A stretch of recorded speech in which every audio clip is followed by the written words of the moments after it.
let's do a quick sort of physical and scientific motivation of that, since I prepared it anyway. So differential equations, why do we care?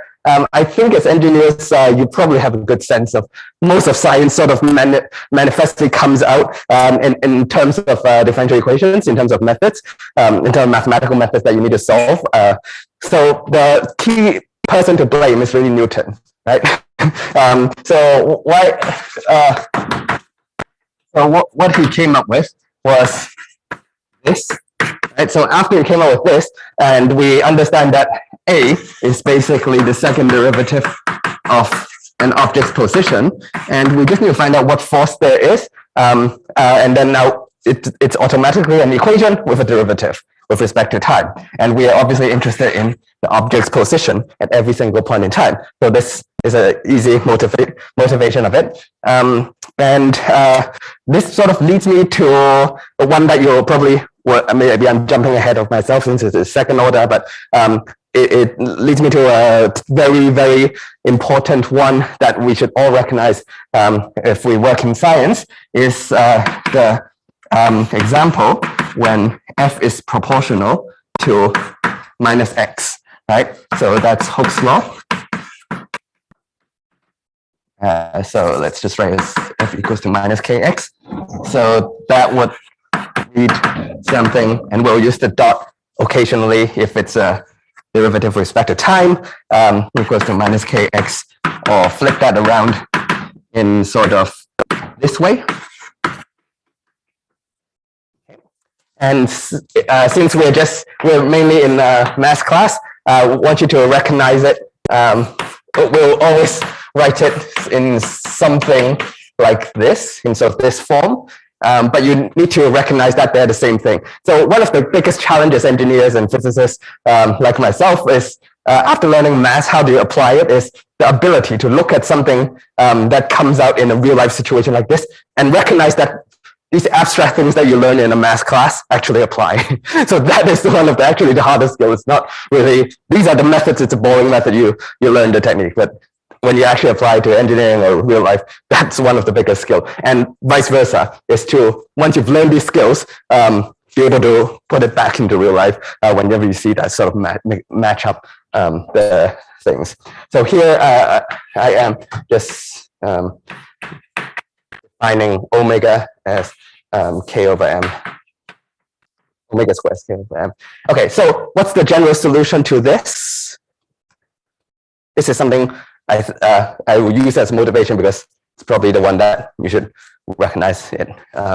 You should recognize it. What are the solutions?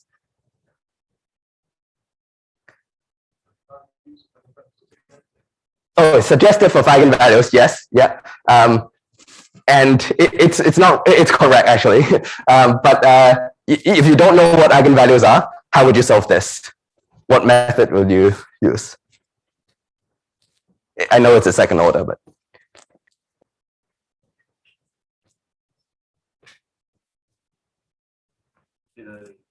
auxiliary equation, very good. Yeah, and so you work it through, we'll get there, and you will get this a cosine square root of lambda x plus b sine square root of lambda.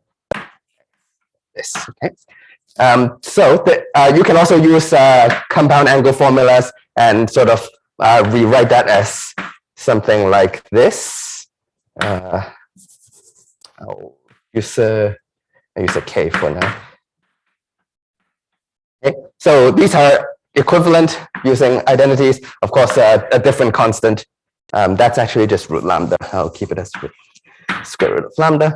So I'm just trading two constants, a and b, with c and phi.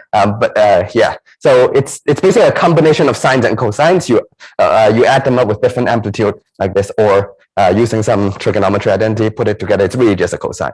Okay. Of course, this is the simple harmonic motion, or simple harmonic equation. Very, very important. Almost all of theoretical physics is basically based on the simple harmonic equation.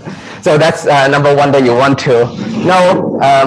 Another motivation you'll probably have seen more relevant to a lot of you is circuits, right? I'll just go through this quickly. Imagine you have an inductor like this. So you have a resistor, you have an inductor with inductance L, and you want to find out what the current is like through here, and you put in some EMF over here. So this is the potential difference here. The potential difference between this is IR. The potential difference between this is L. So the potential difference between here is really proportional to I, proportional to the current going through. And the potential difference between here is proportional to the rate of change of I. Okay, so when it's proportional, we give it a proportionality constant, and this one calls R, this one calls L.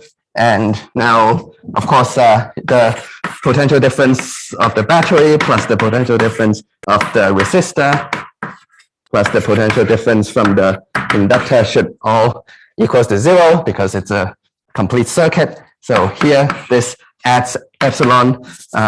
This one consumes IR, and this one consumes this much. I'll put in the time dependence because this can potentially vary in time. You get a first order differential equation, and it's actually exactly of the type of type A like this. So this is, again, it's semi-familiar with most of you. Probably you guys are more familiar than I am with this sort of setup. Yeah, so you'll see that, again, the real challenge for you guys really is to take something you learn in real life and recognize that you translate it back to X and Y, and it looks like that. Okay, to me, at least, studying physics, that's sort of the biggest challenge for myself. Anyway, okay, so let's jump into the methods.